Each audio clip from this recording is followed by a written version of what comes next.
ಸಾಕಷ್ಟು ವಿವರವಾಗಿ ಚೆನ್ನಾಗಿ ಹೇಳಿದ್ದೀರಾ. ನನ್ನಂತ ಒಬ್ಬ ಪುಟ್ಟ ಕಲಾವಿದನ ಬಗ್ಗೆ ನಾನೇನು ಹೇಳುವಂತ ವಿಶೇಷಗಳೇನು ಇಲ್ಲದೆ ಇದ್ರೂ ಸಹ ಕನ್ನಡ ಚಿತ್ರರಂಗಕ್ಕೆ ರಾಮಕೃಷ್ಣ ಅನ್ನೋ ಒಂದು ಕಲಾವಿದ ಬರ್ಲಿಕ್ಕೆ ಆ ತಾಯಿ ಬೀಸರದೇವಿ ಕಾರಣ ಅಂದ್ರೆ ನೀವು ನಂಬಬೇಕು. ಅಣ್ಣ ಅವರು, ರಾಜ್ಕುಮಾರ್ ಅವರು ಗುಬ್ಬಿ ಕಂಪನಿಯಲ್ಲಿ ಇದ್ದಂತ ನನ್ನನ್ನ ಸ್ವತಃ ಕಾರಲ್ಲಿ ಕರ್ಕೊಂಡು ಹೋಗಿ ಕಂಠೀರವ ಸ್ಟುಡಿಯೋದಲ್ಲಿ ಕೃಷ್ಣನ ಮೇಕಪ್ ಹಾಕ್ಬೇಕಂತ ಆಸೆ ಪಟ್ರು. ಮೇಕಪ್ ಟೆಸ್ಟ್ ಮಾಡಿದ್ರು ನನಗೆ. ಅದೆಷ್ಟೋ ಸಾರಿ ಹೇಳ್ಕೊಂಡಿದ್ದೀನಿ, ಅದು ಯಾವಾಗಲೂ ಹೇಳ್ತಾನೆ ಇರ್ತೀನಿ. ಭಾರತಮ್ಮ ಅವ್ರು ನನ್ನನ್ನ ನೋಡು ಅಣ್ಣ ನೀನು ಕರಿತಾ ಇದ್ದಾರೆ ಹೋಗೋ ಅಂದ್ರು. ನನಗೆ ಅಣ್ಣ ನನ್ ಕರಿತಾ ಇದ್ದಾರೆ ಅಂದ್ರೆ ನನಗೆ ಪ್ರಪಂಚ ಏನಿದೆ. ನಾನು ಓದ್ತಾ ಮಾಡ್ಕೊಂಡೆ ಅಲ್ಲ ಆಂಧ್ರದಲ್ಲಿ ಇದ್ದವನು. ಗುಬ್ಬಿ ಕಂಪನಿ ಬಿಟ್ಬಿಟ್ಟಿದ್ದೆ. ಗುಬ್ಬಿ ಕಂಪನಿ ಇದ್ದವ್ರು ನೀವು ಬನ್ನಿ ಅಂದ್ರು. ಕಾರಲ್ಲಿ ಕರ್ಕೊಂಡು ಹೋಗಿ ಗುಟ್ಟಾಗಿ ನನಗೆ ಕೇಶವ ಅಂತ ಮೇಕಪ್ ಅನ್ನೋ ಹತ್ರ ಹೇಳಿ ಕೃಷ್ಣನ್ ಮೇಕಪ್ ಹಾಕಿದ್ರು. ನಾನು ಅದು ಕೃಷ್ಣ ಅಂತ ನಂಗೆ ಗೊತ್ತಿರಲಿಲ್ಲ, ಯಾವ್ದೋ ಹೆಣ್ಪಾಟ್ ಹಾಕ್ಬಿಡ್ತಾರೆ ನನಗೆ ಅಂತ ಹೆದರ್ಕೊಂಡ್ಬಿಟ್ಟಿದ್ದೆ. ತಪ್ಪಾಗೋಯ್ತು ನಂದು. ಆದ್ರೆ ಕೃಷ್ಣನ ವೇಷ ಹಾಕೊಂಡು ಕೆಳಗಡೆ ಬಂದು ಕರ್ಕೊಂಡು ರಾಜ್ಕುಮಾರ್ ಅವರಿಗೆ ತೋರಿಸ್ಬೇಕು ಅಂತ ಕೇಶವ ಕೈ ಹಿಡ್ಕೊಂಡು ಬಂದಾಗ ಪಕ್ಕದಲ್ಲಿ ಕಾಂಚನ ಮೇಡಮ್, ಬೀಸರೋಜ ದೇವಿಯವರು, ಕ್ಯಾಮರಾಮನ್ ರೆಹಮಾನ್ ಅವರು, ಶ್ರೀಮಾನ್ ಹುಣಸೂರು ಕೃಷ್ಣಮೂರ್ತಿ ಅವರೆಲ್ಲ ಕೂತಿದ್ರು. ಬಬ್ರುವಾಹನ ಅನ್ನೋ ಒಂದು ಚಿತ್ರದ ಸೆಟ್ ಅದಾಗಿತ್ತು. ಆಗ 1975ರಲ್ಲಿ ಅದನ್ನ ಚಾಮರಾಜಪೇಟೆ ಜಯಣ್ಣ ಅಂತ ಜಯ ಶ್ರೀ ಟಾಕೀಸ್ ಯಜಮಾನರು ಅದನ್ನ ಶುರು ಮಾಡ್ತಿದ್ರು. ಅಲ್ಲಿ ನನ್ನ ಕೃಷ್ಣನ ರಾಜ್ಕುಮಾರ್ಗೆ ಬೀಸರದೇವರು ಹೇಳಿದ್ರು, ರಾಜ್ಕುಮಾರ್ ಕೃಷ್ಣನ್ಗೆ ಯೋಗ್ಯ ವ್ಯಕ್ತಿಯನ್ನು ಹೊಡ್ತೀರ ನೀವು. ಅವರು ಸರ್ಟಿಫಿಕೇಟ್ ಕೊಟ್ರು. ಅಣ್ಣ ಎಷ್ಟು ಖುಷಿ ಆಯ್ತು. ನನ್ನ ಹಿಡ್ಕೊಂಡ್ರು. ಅದು ಮುಂದಿನ ಕತೆ. ಅವ್ರು ಹಿಡ್ಕೊಂಡ ತಕ್ಷಣ ನನಗೆ ಕರೆಂಟ್ ಶಾಕ್ ಹೊಡಿತು. ನನ್ನ ಕಣ್ಣೆಲ್ಲ ಕರಗಿ ನೀರಾಯ್ತು. ಎಲ್ಲ ಮೇಕಪ್ ಎಲ್ಲ ಹೊರಟೋಯ್ತು. ಅದು ಮುಂದಿನ ಕತೆ. ನಾನು ಕೃಷ್ಣನ ವೇಷದಲ್ಲಿ ಬರೆದು ಅವ್ರ ಜೊತೆಗೆ ನಿಂತ್ಕೊಂಡು ಪಾಠ ಮಾಡುವಂತ ಸೌಭಾಗ್ಯದಲ್ಲಿ ನನಗೆ ಧನ್ಯನಾದೆ. ತದನಂತರದಲ್ಲಿ ಪುಟ್ಟಣ ಕಂಗಾಲ್ ವಗೇರೆ ಹಾಗೆ ಕನ್ನಡ ಚಿತ್ರದಿಂದ ಅನ್ನ ತಗೊಳ್ಳುವಂತ ಒಂದು ಯೋಗ ಬಂತು. ಆ ತಾಯಿಯನ್ನು ನಾನು ಯಾವಳು ನೆನೆಸ್ಕೊತೀನಿ. ಇನ್ನೊಂದು ಘಟನೆ, ಅವರು ಗುಂಡೂರಾವ್ ಚೀಫ್ ಮಿನಿಸ್ಟರ್ ಆಗಿದ್ದಾಗ KFIDC ಚೇರ್ಮನ್ ಚೇರ್ ಲೇಡಿ ಅಂತ ಆಗ್ತಾರೆ, ಹೆಡ್ ಆಗ್ತಾರೆ.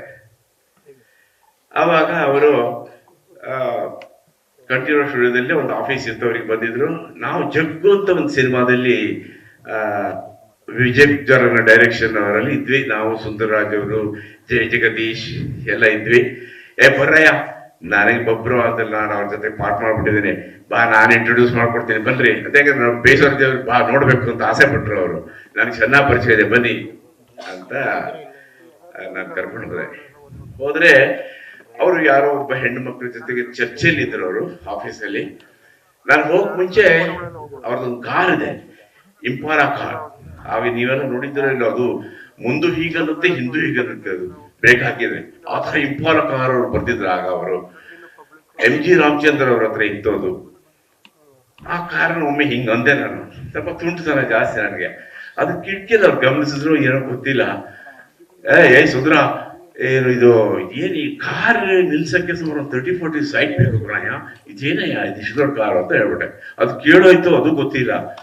ಯಾಕೆ ಒಳಗಡೆ ಹೋದ ತಕ್ಷಣ ಹಲೋ ನಮಸ್ಕಾರ ಅಂತಂದ್ರೆ ನಾನು ಸ್ವಲ್ಪ ಅದೇಂತ ವಿಚಿತ್ರ ವ್ಯಕ್ತಿ, ನನಗೆ ಗೊತ್ತಿಲ್ಲ ಯಾರಂತ ಹೆಂಗೆ ಮಾಡೋದು ಅಂತ. ಒಳಗಡೆ ಸಲಿಗೆಯಿಂದ ಹೊರಟೋಗ್ಬಿಟ್ಟೆ. ಬನ್ನಿ ಬನ್ನಿ ಬನ್ನಿ ಬನ್ನಿ, ಏನು ಎಲ್ಲ ಕಲಾವಿದರುಗಳು ತಂಡನೆ ಬಂದ್ಬಿಟ್ರಲ್ಲ, ಬನ್ನಿ ಬನ್ನಿ ಬನ್ನಿ, ಏನು ಯುವ ಕಲಾವಿದರುಗಳೇ ಬನ್ನಿ ಬನ್ನಿ ಬನ್ನಿ ಅಂತಂದ್ರು. ಕುತ್ಕೊಳ್ಳಿ ಅಂತ ಹೇಳೋದಕ್ಕೆ ಮುಂಚೆ ನಾವೇ ಕುತ್ಕೊಂಡ್ಬಿಟ್ವಿ.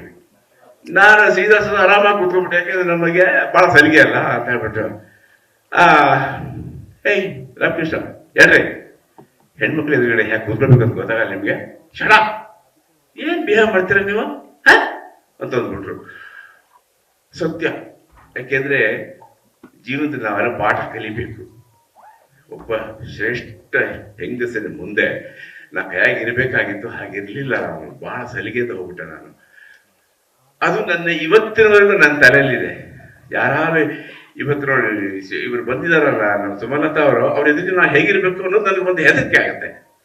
ಯಾವ ಹೆಣ್ಮಕ್ಳು ಕಂಡ್ರೆ ನನಗೆ ಹೆದರಿಕೆ ಆಗುತ್ತೆ. ಆ ಹೆದರಿಕೆಯನ್ನು ನನ್ನಲ್ಲಿ ಅವರು ಉಂಟು ಮಾಡಿದ್ರೆ ಆಗ ನನಗೆ 29ನೇ ವಯಸ್ಸಿನಲ್ಲಿ ಇಂಥ ಒಂದು ಉಡಾಳ ನೇಚರ್ನ ನನಗೆ ಹೆಂಗ್ ತಿದ್ದಿದ್ರು ಅಂದ್ರೆ ನನ್ನನ್ನು ನೋಡ್ಬಿಟ್ಟು ಸುಂದರರಾಜು ಜೈ ಜಗದೀಶ್ ಎಲ್ಲ ಹುಷಾರಾಗ್ಬಿಟ್ರು, ಕ್ಲೀನ್ ಕರೆಕ್ಟ್ ಆಗಿ ಕೂತ್ಕೊಂಡ್ಬಿಟ್ರು.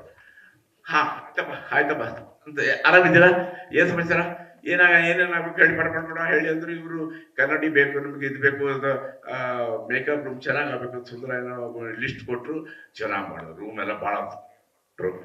ಆಮೇಲೆ ಜೈ ಜಗದೀಶ್ ಗಾರ್ಡನ್ ಎಲ್ಲ ಸ್ವಲ್ಪ ಚೆನ್ನಾಗಾದ್ರೆ ಶೂಟಿಂಗ್ ಗೀಟಿಂಗ್ ಮಾಡಕ್ ಹಾಗಿರುತ್ತೆ ಹೀಗಿರುತ್ತೆ, ಇದು ಕಂಟಿನ್ಯೂ ಗಾರ್ಡನ್ ನಿರ್ಮಾಣ ಮಾಡೋಣ ಅಂತ ಎಲ್ಲ ಪ್ರಪೋಸಲ್ ಆಯ್ತು. ರಾಮಕೃಷ್ಣ ನಿಮ್ದೇನು? ನಂದೇನಿಲ್ಲ, ಬಹಳ ಸಂತೋಷ ಆಯ್ತು ಅಂತ ಹೇಳಿ ನಾನು ಮತ್ತೊಮ್ಮೆ ಸಿಗ್ತೇನೆ ಅಂತ ಹೇಳಿ, ರಾಮಕೃಷ್ಣ ಮತ್ತೊಮ್ಮೆ ನಾನು ನಿನ್ ಜೊತೆ ಪಾಠ ಮಾಡ್ತೀನಿ, ಯಾವ್ದು ಗೊತ್ತಾ, ತಿಪ್ಟೂರ್ ರಘುವರ್ದು ಕಾಲೇಜ್ ಹಾಸ್ಟೆಲ್ ಅಂದ್ಬಿಟ್ರು. ನನಗೆ ಅದೊಂದು ಘಟನೆ ಯಾವಾಗಲೂ ಮರೆಯಕ್ಕಾಗಲ್ಲ. ಕಾಲೇಜ್ ಹಾಸ್ಟೆಲ್ನಲ್ಲಿ ಅವ್ರ ಹಾಸ್ಟೆಲ್ ವಾರ್ಡನ್ ಆಗಿದ್ರು, ನಾನು ಅವ್ರನ್ನ ಪ್ರೀತಿ ಮಾಡುವಂತ ಒಂದು ಉಡಾಳ ಹುಡುಗ ಆಗಿದ್ದೆ. ಈ ರೀತಿ ಎಲ್ಲ ನಾನು ಅವ್ರ ಜೊತೆ ಸಲಿಗೆಯಿಂದ ಇದ್ದವನು. ನನ್ನ ಮಗನ ಮದುವೆಗೆ ಅವರು ಬಂದಿದ್ರು, ಬಹಳ ಚಂದಾಗಿ ನನಗೆ ಆಶೀರ್ವಾದ ಮಾಡಿದ್ದಾರೆ. ಬಹಳ ಶಿಸ್ತಿನಲ್ಲಿದ್ದಂತ ಕಲಾವಿದೆ ಅವರು, ಯಾವಾಗಲೂ ನನಗೆ ಆಶೀರ್ವಾದ ಮಾಡಿದ್ದಾರೆ.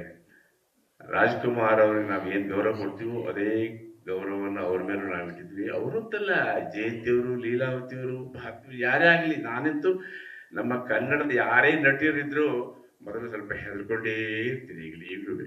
ಅದರಿಂದ ತಪ್ಪು ತಿಳ್ಕೊಬಿಡಿ, ಸ್ವಲ್ಪ ಗೊತ್ತಿಲ್ಲ ಅಲ್ಲಿ ಇಲ್ಲಿ ಏನಾದ್ರು ಬಿಹೇವ್ ಮಾಡಿದ್ರೆ ನನ್ನನ್ನು ಕ್ಷಮಿಸಿ. ನಾನೆಲ್ಲ ಅವರಿಂದ ಬೇಕಾದಷ್ಟು ಒಳ್ಳೆ ವಿಚಾರಗಳನ್ನು ಕಲ್ತ್ಕೊಂಡಿದ್ದೇನೆ. ಅವರ ಆತ್ಮಕ್ಕೆ ನಾನು ಇವತ್ತು ಶ್ರದ್ಧಾಂಜಲಿ ಅರ್ಪಿಸಕ್ಕೆ ಬಂದಿದ್ದೀನಿ ಅನ್ನೋದೇ ನನಗೊಂದು ನೋವಾಗುವಂತಹ ವಿಚಾರ. ಯಾಕೆಂದ್ರೆ ನನಗೆ ಅವರು ಬಹಳ ಒಳ್ಳೆ ಆಗುವಂತ ಆಶೀರ್ವಾದ ಮಾಡುವಂಥವ್ರು. ನನ್ನಂತೆ ಅನೇಕ ಕಲಾವಿದರ ಜೊತೆಗೆ ಅವರಿದ್ದಾರೆ. ಎನಿವೆ, ಎಲ್ರಿಗೂ ನಾನು ಶುಭಾಶಯವನ್ನು ಹೇಳ್ತಾ, ರಾಕ್ಲೈನ್ ಅವರಿಗೆ ಮತ್ತೊಮ್ಮೆ ಇಷ್ಟು ಪುಟ್ಟದಾದ ಕಾರ್ಯಕ್ರಮವನ್ನ ಇಡೀ ರಾಷ್ಟ್ರದಲ್ಲಿ ಆಚರಣೆ ಮಾಡುವಂತ ಕಾರ್ಯಕ್ರಮವನ್ನು ನಮ್ಮ ಬೆಂಗಳೂರಿನ ನೀವು ಮೊದಲು ಆಚರಣೆ ಮಾಡಿದ್ದಕ್ಕೆ ನೀವು ನಿಜವಾಗ್ಲೂ ಶ್ರೇಯಸ್ ನಿಮಗಾಗ್ಲಿ. ಅದು ಇಂಥ ಬಿಲ್ಡಿಂಗ್ ನಲ್ಲಿ ಅದು ನಮ್ಮ ಇವತ್ತು ಬೇರೆ ತರನೇ ಇರ್ತಿತ್ತು. ಆಗ್ಲಿ, ಏನ್ ಮಾಡೋದು, ಎಲ್ಲರೂ ಹಾಗಾಗಿ ಮಾಯವಾಗ್ತಿದಾರಲ್ಲ ಅಂದ್ರೆ ನಿಜವಾಗ್ಲೂ ಭಯ ಆಗುತ್ತೆ ನನಗೆ. ಇಲ್ಲಿ ಒಂದೊಂದು ಸೀಟು ಕೂಡ ಅಂಬರೀಷ್ ಬಗ್ಗೆ ಮಾತಾಡುತ್ತೆ, ರಾಜ್ಕುಮಾರ್ ಬಗ್ಗೆ ಮಾತಾಡುತ್ತೆ.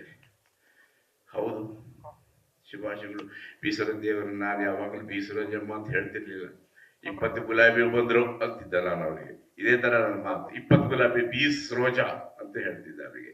ಖುಷಿ ಪಡೋರು. ಧನ್ಯವಾದ.